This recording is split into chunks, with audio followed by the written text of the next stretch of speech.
গভীর জঙ্গলের একটা কোণ। সেখানে থাকত দুষ্টু বানর দল। লাফালাথি, চিৎকার, দুষ্টুমি তাদের নিত্যদিনের কাজ। আর পাশের এলাকায় থাকত গরিলা দলেরা। শান্ত, শক্তিশালী, নিয়মমাফিক জীবন তাদের। একদিন বানরদের নেতা টিপু মজা করতে গরিলাদের খাবার ভাণ্ডার থেকে কলা নিয়ে পালায়। জানতে পেরে গরিলাদের নেতা গ্রোম প্রচণ্ড রেগে যায়।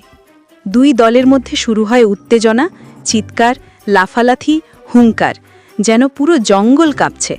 অবশেষে দুই নেতা মুখোমুখি দাঁড়ায়। টিপু বলে, আমরা শুধু মজা করছিলাম।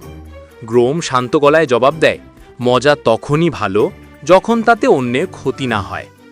বানররা লজ্জায় মাথা নিচু করে। টিপু কলা ফেরত দেয়। গরিলা দলও রাগ ভুলে হাসি মুখে ক্ষমা করে দেয়। দুই দল মিলে ঠিক করে, জঙ্গলে শান্তি রাখতে হলে একে অপরকে সম্মান করতেই হবে। শেষে বানর আর গরিলা একসাথে বসে কলা ফল খায়, আর জঙ্গলে আবার শুরু হয় আনন্দের হইচই। ঠিক তাই। লাইক সাবস্ক্রাইব করে আমাদের সঙ্গে থাকুন। পরের ভিডিওতে দেখা হবে।